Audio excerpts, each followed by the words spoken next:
Hi and welcome to my channel. I hope you're having a fantastic day.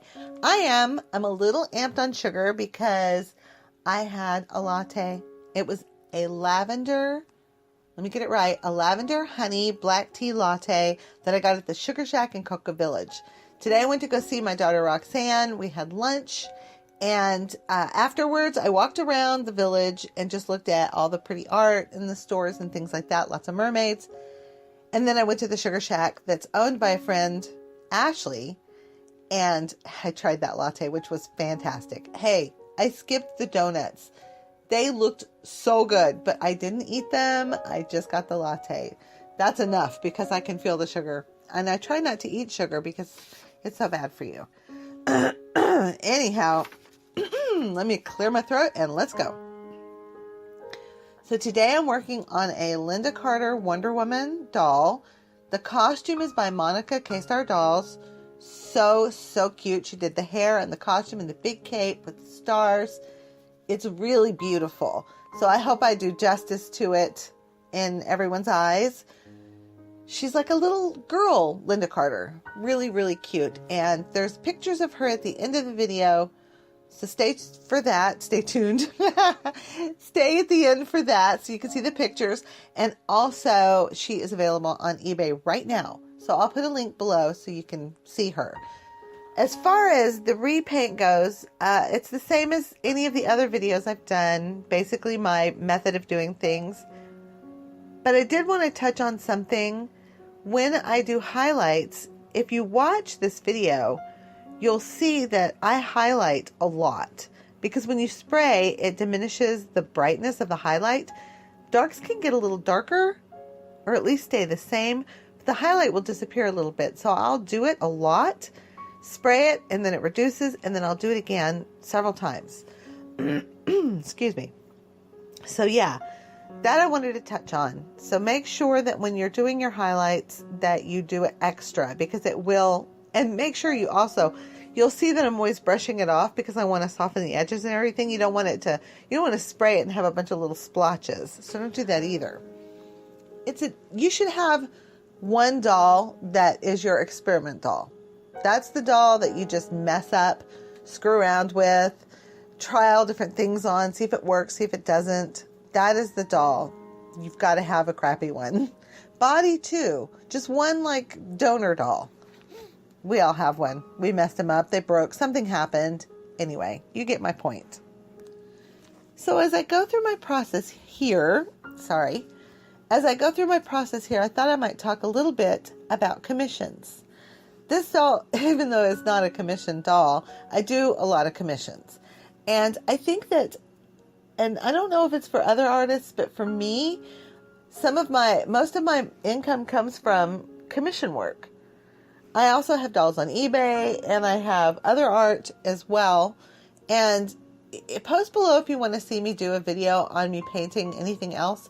I really haven't set up my camera for that. I have it set up for dolls, but I would be happy to do a canvas painting and go through that process, something time lapse.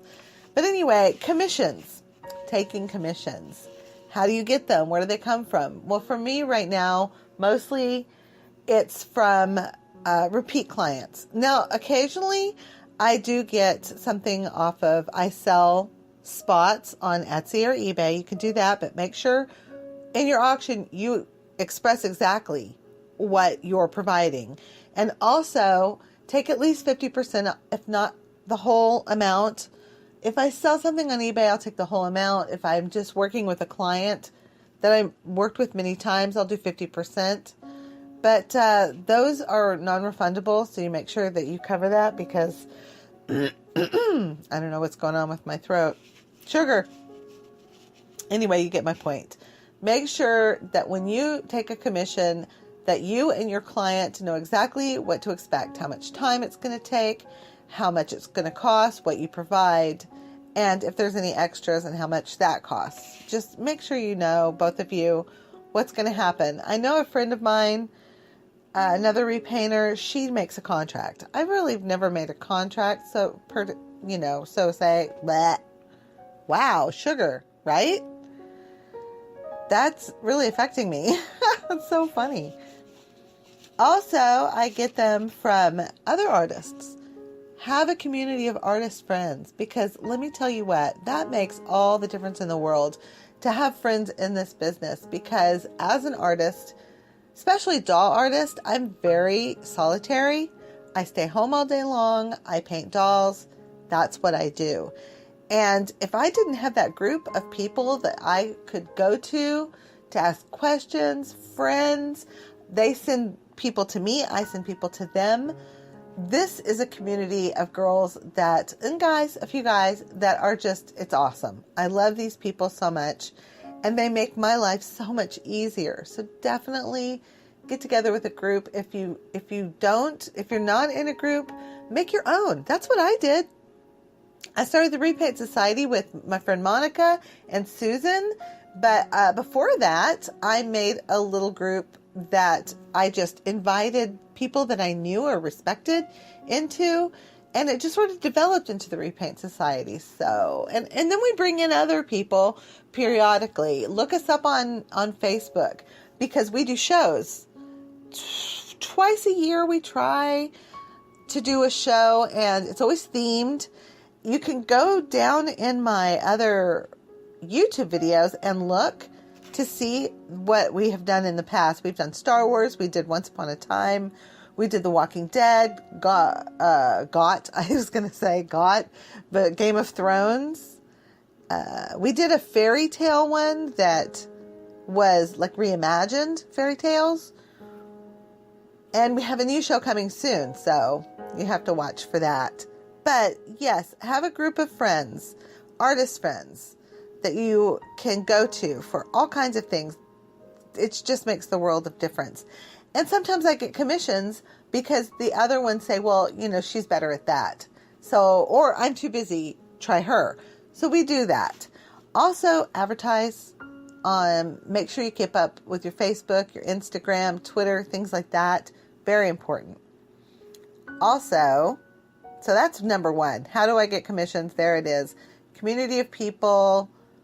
Be friends. Get out there and be like social.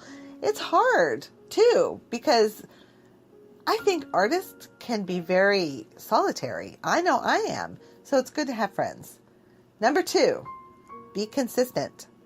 If you're going to do commissions, then you need to honor your promises. This is so funny. I can't seem to help myself. I'm stumbling over my words. Anyway, definitely keep your promises. Write everything down in a book. Make sure people know exactly how long it's going to take. Generally, when somebody contacts me, I give them a time frame of when I can do it. And hopefully they'll be understanding as to how long it will take me, because they're not my only clients. I have other clients. So dolls are coming in and going out all the time. What else here? Number three. Sometimes, and this one's a little darker, sometimes things happen. You can get a divorce. You can have a death in the family. You could get very sick. Things happen in business, that in personal life to people, that affects their business. For me, it was a divorce. And that was very hard on me as an artist. I lost a second income. There was just so many things that happened, and I'm really just recovering from it now, still, after many years. I mean, it's been years, and divorce can be very devastating to your life. A lot of these things can be. So make sure that you keep an open communication with your clients so they know what you're going through, they know what's happening, and try not to, during that time period. I overworked myself in the sense that I overbooked, undersold and overbooked, and the recovery process was lengthy, I can tell you, and it's still not quite done, so I'm still kind of recovering. Wow. So open communication with people is very, very important. It's embarrassing sometimes, especially when you realize you're falling behind, to be able to have to contact your clients and say, hey, like this happened. Most people are very understanding, but they don't like to be kept in the dark. I will tell you, I've made that mistake. People don't like to be kept in the dark. Lack of communication can really mess you up if you're in the business, in the art business. So was that number 3? Yes. Number 4, you can hear my paper rattle. Number 4, I already covered. It was about taking 50% down. I think I did. Non-refundable. Whenever you're doing work, make sure you take half down, non-refundable. Number 5, it says for dolls I don't include. Oh, this is just, how do you like that pause?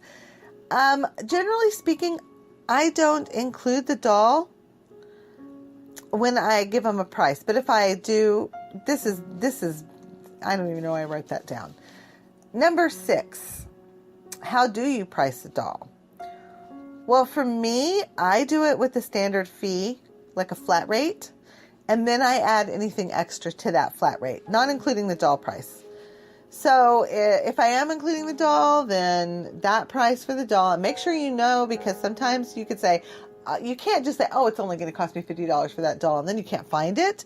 And then you're out like another $100 because you didn't know how much that doll was going to cost you.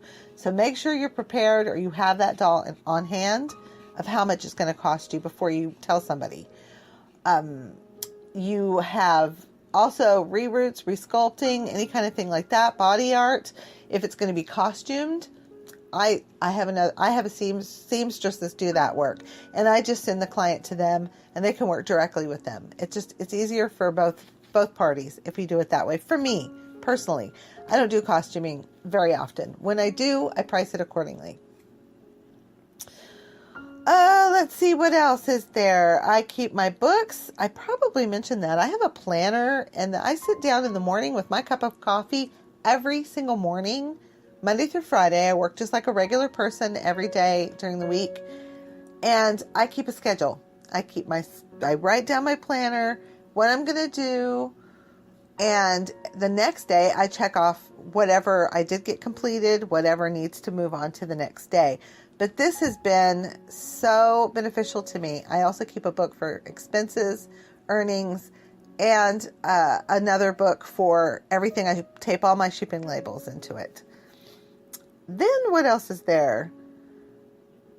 Oh, how did I become a stay-at-home person doing art? I worked 2 jobs. I think I covered that in another video, but I worked 2 jobs until I made an income that matched with at least that job, at least. Anyway, my video is coming to an end, so I just want to kind of close it up with, I hope you enjoy the process of creating this Wonder Woman and the pictures of her. Isn't she cute? And she is available for sale on eBay, or private message me if you're interested in her. Link is below. Have a wonderful day. Everything I used on this video will also be down in the comments below. Don't forget to like and subscribe. Thank you so much for joining me. Bye. Bye. Bye-bye. Bye-bye. So I kind of missed my mark there and said goodbye before it was really over. I wasn't watching the video, and I thought it was only 13 minutes long, but it's actually 14. Well, actually 15 altogether, but yeah, I messed that up. Missed it big time. So I'll just quickly go over some of the supplies that I used. I use mostly, it looks like golden paint. If you look over in the corner, I'm watching a movie probably on my, what's that called? Tablet. That's mostly what I do, is I watch movies on my tablet. I used airbrush fluid to thin my paints out. PanPastels, Prismacolor Pencils. That should probably do it. Now I can really say goodbye. Bye, guys. I hope that I got this right and I don't overlap. Bye-bye. Next time. See you next time. Bye.